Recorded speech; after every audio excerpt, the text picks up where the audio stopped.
Alhamdulillahirrabbilalamin.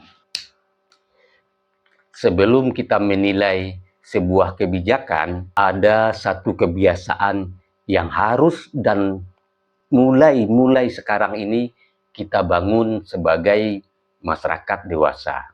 Dan jangan mudah percaya langsung kepada video pendek berdurasi 1 menit.